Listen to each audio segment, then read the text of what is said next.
On est passé au dernier sujet, c'est le Togo. On va parler du démantèlement d'une société de crime organisé. C'est une œuvre de la police nationale togolaise. Elle a mis la main sur des braqueurs. Ceux-ci sont aux apparences vraiment très professionnels, très sophistiqués. Ils appartiennent à une société de crime organisé. Ces braqueurs ont été présentés à la presse, c'était hier. On va suivre ensemble en illustration visuelle et sonore cet élément et on revient pour le débat. Des armes de dernière génération, exhumées par les éléments de la police judiciaire. L'opération est hautement stratégique et délicate et a permis de déterrer un important arsenal de guerre, un fusil à pompe, des charges de Kalachnikov, munitions et bien d'autres. Détrompez-vous, il ne s'agit pas d'un exercice de simulation militaire. Nous sommes à Devego, un quartier situé au sud-est de la capitale Lomé. C'est ici l'une des nombreuses résidences où sont planifiés plusieurs délits depuis 2019, dont des braquages répétitifs qui jusqu'à ce jour continuent de susciter indignation. Le 13 septembre, aux environs de 18h, il y avait deux binômes, chacun sur une moto, qui ont fait irruption dans l'agence de transfert et transport NITA. Il a emporté une somme de 27 millions. Il aura fallu plusieurs jours aux éléments de la police nationale pour mettre la main sur ces individus. Ils sont trois malfrats. Le nommé Kouago John Jerry alias Chairman, âgé de 50 ans de nationalité nigériane et chef de la bande. Inoussa Kiyou de nationalité nigérienne et Tosavi Koku, 44 ans, de nationalité togolaise. Ces malfrats appartiennent à une société de crime organisé qui compte plusieurs vols à son actif. Leurs cibles sont souvent les cambus, les agences de transfert et de transport d'argent et les gros clients des banques. Ces braquages ont permis de voler environ 380 372 000 francs CFA. La police invite les populations à une meilleure collaboration et à éviter le lynchage systématique des présumés coupables pour permettre le dénouement des enquêtes.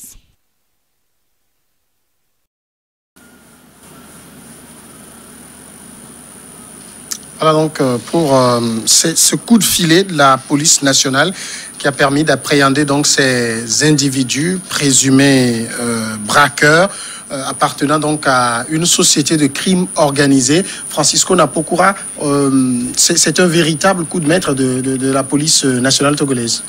Oui, tout d'abord, je voudrais adresser mes compassions à toutes ces victimes. Depuis que cette histoire de braquage a commencé et a pris de l'ampleur dans notre pays. Disons, le poste le service de transport en question, je l'utilisais très, très souvent parce que je recevais des courriers du Niger. Donc, vraiment, prompte guérison aux blessés. Et donc, on ne peut que vraiment féliciter les forces de l'ordre de notre pays pour ce coup de maître. J'ai vu les éléments, les objets, les armes qui ont été installées. Vraiment, c'est beaucoup d'artillerie que les gens la détiennent. On a vu également comment la police était en train de creuser pour pouvoir enlever, sinon sortir sous terre ces armes-là. Donc, vraiment, on ne peut que féliciter les forces de sécurité et de continuer parce que ce braquage-là a commencé depuis, et c'est sur toute l'étendue du territoire.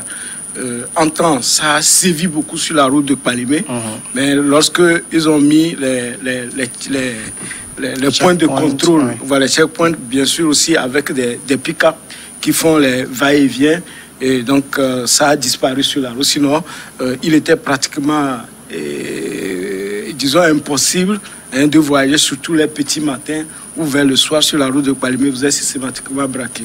Et sur la route également de l'intérieur, en allant à Soukoudé, il arrive même des fois où des braqueurs allument le feu sur la route, c'est-à-dire qu'ils mettent des troncs d'arbres pour barrer complètement la route. Et aussi, quand vous quittez Soukoudé pour aller à Bassa, c'est également un foyer hein, et même de Bassar, d'Ankpen et Bandjeli jusqu'à Kara, mais jusqu'ici, on n'arrive pas à trouver cette mobilisation, c'est-à-dire cette mobilité des forces de sécurité, comme ça a été fait sur la route de Palimé. On a mis des checkpoints, des pots de contrôle. Dans la zone de Bassar, bien sûr, il y a les bérets rouges qui arrivent lorsqu'on sent qu'il y aura des manifestations de l'opposition, mais lorsqu'il s'agit de lutter contre ce genre de phénomènes, ils sont absents.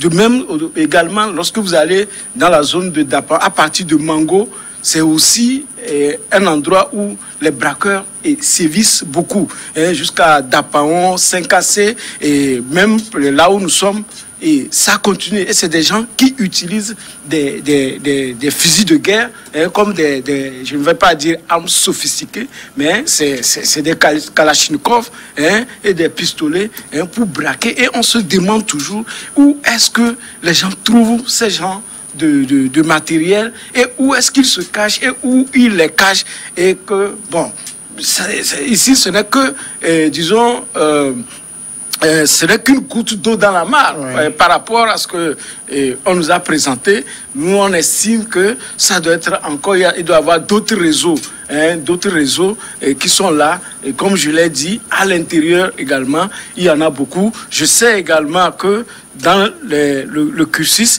il y a de ces braqueurs, de ces voleurs qui se déplacent de localité en localité. C'est-à-dire que des gens peuvent quitter Lomé pour aller à Palimé, des gens peuvent quitter Anéro pour aller à Bassa et autres. Il y en a. Il y a aussi le phénomène des peuls, aussi qui sont, c'est-à-dire qu'il y a défaut de trouver le bétail pour conduire. Il s'adonne également à ce genre de pratique. Donc, vivement que ce coup de filet que je dis, pour lequel je félicite les forces de sécurité, mais on les encourage parce que il y a encore beaucoup à faire. Voilà. La police est à féliciter, là. Oui, bien sûr, on ne peut que dire bravo aux autorités sécuritaires du Togo. Ça, on l'a toujours dit, le Togo a réussi une chose, le Togo a réussi à construire un système sécuritaire solide. Quand vous le faites aujourd'hui, vous croyez peut-être qu'on ne vous voit pas. On prend du temps nécessaire et on finit par vous atteindre. Donc, il y avait des scènes de braquage qu'on dénonçait ici, qu'on condamnait. Et aujourd'hui, la police a prouvé aux yeux du monde qu'elle ne dormait pas, mais qu'elle suivait, qu'elle prenait tout son temps pour suivre ces braqueurs-là. Et aujourd'hui, la scène est fantastique. Jusqu'à arriver à Devego, c'est dans la banlieue. La banlieue de Lomé. Pardon?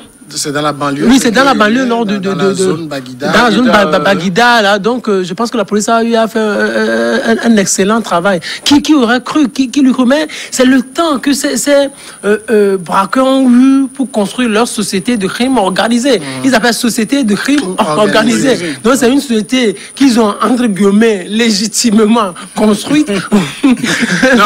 C'est nous c'est les forces de l'ordre qui les appellent société de crime organisé. C'est pas qu'ils ont constitué une entreprise. Je pense qu'ils se sont constitués. Ils se sont constitués une entreprise. Ils sont une société de crime organisé. Ils sont enregistrés à chose. Au CF, non, à partir du moment où ils n'ont pas de statut, ils ne sont pas enregistrés. Ce sont eux qui s'appellent. On ne peut pas les enregistrer. Voilà, ok. Ce sont eux qui s'appellent comme ça. Ils s'appellent société de crime organisé. Donc, c'est la société. Donc, ça montre en réalité qu'ils sont une société, qu'ils sont une entreprise. Qui ont eu du temps pour se construire et pour faire un boulot extraordinairement illégal, vous imaginez. Donc ils prennent une villa, donc ils enfouissent des choses dans le sol, dans le sous-sol, donc et avec tout ça, donc, ils ont eu du temps en fait. Mais la police togolaise ou la sécurité togolaise a fait un excellent travail, mais il reste encore à faire à ce niveau. Il reste beaucoup à faire parce que quand les gens ils sortent, ils prennent. Francisco Napokura a posé la question. Ils ont trouvé ces armes-là où? Ils ont trouvé ces armes-là où? Donc, ils ont eu du temps. Peut-être il y a eu une certaine fragilité, porosité au niveau des frontières. Ouais. Ils sont rentrés facilement sur le sol togolais avec des armes.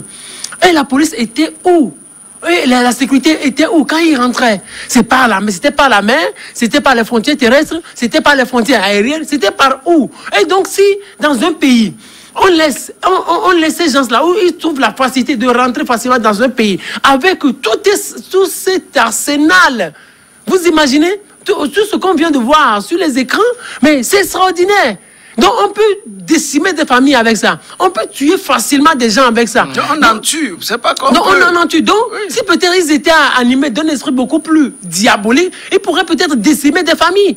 Avec Justement, là, vous touchez un point très important. Et quand moi j'ai vu les images hier, j'ai vu l'arsenal, c'est la question que se pose Phimé, c'est cette question que je me suis posée. Comment ont-ils pu s'en procurer et les faire rentrer dans le pays? J'ai eu peur parce que je me disais, mais les actes de terrorisme que nous craignons, donc il y a des individus dans ce pays qui peuvent s'acheter des armes de guerre et faire n'importe quoi finalement. Oui, ça c'est ce qu'on appelle armes de guerre. Ce ne sont pas les trucs des budgets qu'on nous a montrés. Hein? Et puis bon, vous savez, en dehors du fait que nos frontières sont poreuses, et il y a aussi le fait que nos agents de sécurité, parfois, ils sont là, ils regardent ce que vous allez mettre dans la cagnotte en passant, ce n'est pas forcément en fouillant. Et puis, cette efficacité, hein, de nos forces de sécurité a été concrétisée grâce à la collaboration du citoyen. Des citoyens. Oui. Parce que lors de ce coup, pour une brigade, et sinon une société de malfrats qui sévissait depuis janvier 2019, d'accord, nous avons un système de sécurité bien organisé et puis des fois, il y a même des images qui circulent sur les réseaux sociaux où on voit à peu près le visage des gens qui ont braqué. Oui. Et depuis 2019, si ce n'était pas parce que quelque part il y a eu un jeune courageux, sinon des courageux qui ont pu attraper, n'est-ce pas, un des malfrats. Et aussi, là aussi, il faut saluer aussi la citoyenneté de ces citoyens qui ne l'ont pas systématiquement lynché. Donc, qui ont pu le prendre et le mettre dans les mains, n'est-ce pas, de la police. Et c'est ce qu'il a fait. D'accord, c'est par rapport à ça qu'on a pu pister, faire des enquêtes pour aller retrouver leur domicile. Donc, il faut vraiment tirer chapeau, n'est-ce pas, à la population et encourager, et parce qu'à la fin même de la bande, ça a été bien dit, qu'on appelle la population à collaborer. Cette collaboration ne peut venir que lorsqu'il y a confiance entre les forces de sécurité et nous, parce que des fois, on ne sait pas qui est caché derrière ces trucs. Lorsque les gens volaient depuis 2019 janvier, et qu'il a fallu, c'est parce que les gens ont eu le courage d'arrêter qu'on a pu mettre la main sur une bande pour démanteler et ça. Donc, nous devons établir vraiment cette relation de confiance entre population et forces de l'ordre. Mais un peu, je suis resté sur ma soif, sur ma soif, parce qu'on n'a pas vu les butins. Et ça veut dire que l'argent que les gens voulaient. Bon, ils ont des véhicules de luxe. Vous avez vu la Mazda qu'on a montré. Vous avez vu l'autre véhicule. Je n'ai plus la marque en tête. Oui, ils ont des motos et tout. Donc, les millions qu'on a donnés. Ils savent bien les dépenser. Et puis les maisons. Bon, donc, il y a beaucoup. Aussi des fêtards, il y a beaucoup de choses que je pense qu'on doit encore nous ajouter pour nous éclairer. Et puis, il faut la protection des témoins. Il faut la protection des témoins.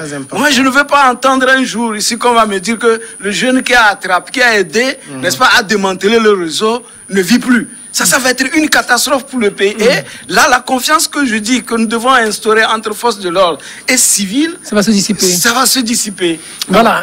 Ici, quand vous prenez le modus operandi de ce réseau, enfin de cette société de crime organisé, ils disent qu'ils ont des informateurs, des gens qui les informent des itinéraires de ceux qui retirent de l'argent. Ils ont aussi des éléments de soutien et d'appui qui leur indiquent là où se trouvent les forces de police sur les routes.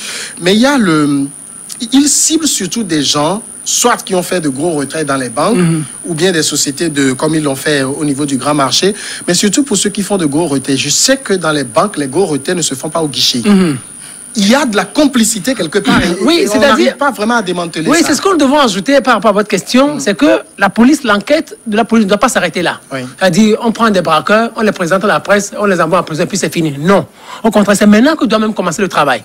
Parce qu'il y a des complices. Ceux-là qui ont favorisé cela ou qui ont entraîné cela, c'est des complices qu'on a au niveau des banques. Là où on retire les grosses sommes là. C'est dans les banques là. C'est parce que des gens ont eu à filer des informations. D'accord, ok, je file des informations et en contrepartie, j'obtiens ceci. Parce que les gens ne vont pas filer des informations et puis revenir avec 0 francs. Donc il doit y avoir certainement des complices au niveau des banques, au niveau de ces institutions financières où on retire de grosses sommes d'argent. Donc, deuxième chose, au niveau Les enquêtes, ça doit se faire au niveau aussi de la devanture de ces institutions financières-là. Les aidements qui prennent, qui remorquent les passagers, c'est ça, comme ça on les appelle, non? Oui, les passagers. Oui, qui remorquent, bien sûr, les clients, mais les forces de l'ordre doivent commencer par les suivre, obligatoirement. Parce que la plupart, en réalité, peut-être pourraient devenir des complices. Oui, peut-être ils vont, vous les allez considérer comme des aidements, comme des gens qui font honnêtement leur travail. Or, peut-être ce sont des gens, ce sont des braqueurs qui se comportent comme des aidements. Ils ont eu des informations, on leur dit, ben X va sortir, il est habillé comme ça, il va sortir de la banque à telle heure, donc vous l'attendez, et donc le client lui sort, et vous trouve comme Z-Man, et bon, vous dites, oui, je suis Z-Man. Olé, et puis oui, le Z-Man répond, oui, et puis il monte, la personne monte, et après peut-être il y a des gens qui l'attendent quelque part, et il y aura la séance de braquage. Donc la question, c'est au niveau maintenant de comment relancer les enquêtes, ou poursuivre les enquêtes au niveau des institutions financières, parce qu'il y a des archives. Il y a des archives au niveau des banques. À quel moment telle somme a été retirée? Qui était au poste à ce moment-là précis? Et donc, quand le jour où on arrivera à mettre la main sur quelqu'un, et cette personne aussi va commencer par parler. Donc, c'est là où on rendra plus efficace ce qu'ils sont en train de faire là. Et que la sécurité soit beaucoup plus ardue au niveau des devantures. Mais l'autre chose aussi que je voudrais ajouter, c'est quoi? Bien sûr, le général Eyadema, l'ancien président du Togo, il a essayé de construire un système sécuritaire solide. Ceux-là qui sont aujourd'hui là aussi continuent de faire des efforts extraordinaires. Bon, moi, on ne voudrait pas qu'à l'avenir, le système sécuritaire togolais soit entamé. Que ce système ait des difficultés. Le fait qu'on commence par voir des armes sur le territoire togolais et que ce ne sont pas des armes qu'on peut retrouver au camp, donc ça veut dire déjà qu'il y a un problème. Parce que quand on détruit un système sécuritaire, il faut des années pour pouvoir le reconstruire. Les États-Unis aujourd'hui, vous détruisez leur système sécuritaire, il faudrait plus de 200 ans pour pouvoir le reconstruire.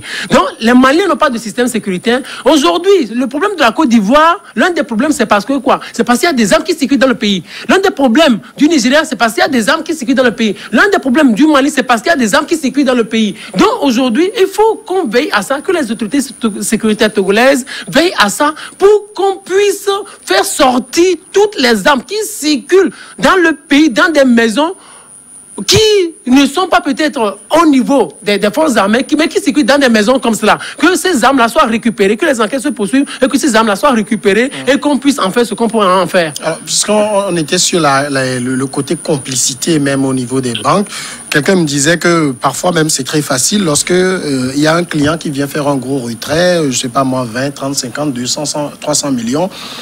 Ceux qui servent ont parfois de petits messages qu'ils envoient à leurs complices. Il peut lui écrire le poulet est mort. Et il sait que il y a un gros retrait. On voit le client sortir. C'est comme ça que ça se passe souvent. La personne quitte la banque, on l'intercepte à 5, 6, 10 km de la banque. On tire dans ses pneus, on retire l'argent parce qu'on savait qu'il y a de l'argent dans la voiture. Oui. Et j'en viens parce que j'ai fait un long dossier sur cette affaire lorsque il y a eu braquage à l'université de Lomé. On a poursuivi les gens, on les a braqués à l'université de Lomé. J'avais fait un long dossier dans la semaine dans Liberté, un long dossier qui a décrit vraiment beaucoup comment les réseaux peuvent se constituer, des choses. C'était un dossier vraiment bien fouillé. Mais la sécurité, le braquage est arrivé et s'est accentué quand? Après Eyadema, vous avez dit Eyadema avait mis en place un système de sécurité fort. Mais qu'est-ce qui soutenait cette sécurité forte de Eyadema? Bien, il y avait... Le renseignement était systématique. Eyadema écoutait tout le monde. Écoutait tout le monde. Celui qui apparaît comme un bandit, il écoute. Même quand bien il sait qu'il vient lui mentir. Et, comment vous l'appelez? Les militaires qui partaient, les forces de sécurité qui partaient à la retraite, tôt, déjà à 40 ans, 42 ans, ils partent à la retraite, mais sont reconvertis dans les sociétés comme les Ludia Ludiques, comme les sociétés de sécurité autour du port. D'accord, parce que lui-même, il savait déjà que ce monde-là, qui sait manier les armes, peut se reconvertir. Bon, s'il a faim. Heureusement que ce qu'on nous a montré, il n'y a pas de forces de sécurité à la retraite et autres qui sont dedans. Donc, quand vous me parlez du mécanisme des banques, si vous me donnez l'occasion, la dernière minute, je vais aussi donner les mécanismes pour que les gens évitent. On arrive presque à la fin. Voilà. Donc, qu'est-ce qui se passe? les dépenses, quand vous allez pour faire le retrait, mais vous arrivez au guichet, bien sûr, on fait rentrer au coffre pour vous donner à partir de 5 millions pour certaines banques, mais il y a tout un système pour des vérifications. Donc, entre le coursier jusqu'au gestionnaire, aux validations, il peut y avoir des fuites où les gens peuvent envoyer des messages, comme vous l'avez dit. Même dans la télécom, lorsque on appelle le propriétaire du compte, le tireur, pour prendre et confirmer le chèque également, mais entre comment vous l'appelez, les Western Union et autres, c'est des gens de télécom qui avaient premièrement les signaux qui communiquaient directement à d'autres personnes avec les codes et ils vont au guichet de la banque pour aller retirer. Le temps que celui à qui le Western Union est destiné ne se présente, mais l'argent est déjà parti. Et souvent, c'est des gens qui quittent le Bénin et autres, les frontaliers, ils sont très spécialistes dans ça. Donc, qu'est-ce qui se passe? Il faut que les gens cessent de circuler avec de l'argent. Moi-même, j'ai failli être victime. Pas parce que je transportais de l'argent, mais je suis venu garer Togo Pneus, changer les pneus, arriver à la BTCI, je gare, je vais voir un gestionnaire, je reviens prendre la voiture. C'est la nuit que j'ai vu que mes pneus ont pris des vis. Mais quand je suis allé, j'ai vu, ça faisait 4 vis à l'état neuf. Donc, on a mis ça sous mon truc à la banque, mais quand peut-être qu'ils m'ont pisté, ils ont vu que ce gars-là, c'est un pauvre journaliste togolais. Donc, ils n'ont pas pu me suivre jusqu'à ce que la roue se dégonfle pour pouvoir, parce que c'est là. Et ils sont au feu rouge. Mais tout ce que vous dites, les gens sont dans tous les réseaux, dans tous les réseaux de renseignement. Lorsqu'un braquage se passe, tout autour, il y a des gens qui sont là, qui peuvent signaler, mais il faut qu'on fasse également confiance, et comment l'appelle-t-on, aux détecteurs, c'est-à-dire aux vidéos et surveillance. Toutes les banques en ville, on en a. Maintenant, lorsque on met la main, la police arrive à mettre la main sur ces bandes, il faut que la justice puisse les déclarer. Et comment le procureur leur donne une autorisation d'aller prendre et d'en faire usage pour que chose. Et donc, il faut que les gens évitent de transporter de l'argent. Moi, si vous me devez de l'argent, si c'est 5 000, faites-moi un chèque. Je vais aller déposer en remise sur mon compte, d'accord, pour que ça vienne. Voilà. Je dis même 5 000, faites-moi. Je dis qu'il faut qu'on apprenne à utiliser les modes de paiement qui l'abonne à la maison. L'ouvrier qui vient vous faire le travail, vous allez pour acheter les matériaux. Pourquoi aller à la banque prendre 5 millions, vous sortez et puis on vous braque, on vous prend. Et là, vous allez payer un crédit, un prêt, c'est que sans avoir utilisé l'argent, vous êtes doublement endetté. C'est ça, je dis. Donc, les enquêtes doivent se poursuivre. Exactement, les enquêtes doivent se poursuivre. On ne doit pas s'arrêter à ce stade où on met juste les gens en prison. Parce que ces armes-là, mais c'est des armes de guerre et ça fait peur, quoi. Surtout en ce temps de terrorisme ou d'insécurité grandissante dans la région ouest-africaine. Et puis, il nous reste donc 5 minutes. C'est une faillite du système financier. Les gens, c'est-à-dire que les gens sont des banquiers et autres. Ils sont là dans leur veste et ça, ils n'informent pas, ils ne communiquent pas. Ouvrez les guichets. Vous savez, des jours, on sait par exemple, on sait que chaque lundi, les gens quittent Dapaon, c'est cassé pour venir faire les achats à Lomé. Ouvrez les guichets. Quand ils viennent, ils touchent l'argent ou bien ils viennent ils font des chèques. Voilà. Merci. Je disais qu'il nous reste 5 minutes. On va prendre ces 5 minutes pour se faire un peu plaisir sur le plateau parce que, Firmin... Mais c'est l'anniversaire de Samuel Niaoui, donc à qui nous souhaitons joyeux anniversaire. Hey, happy birthday to you.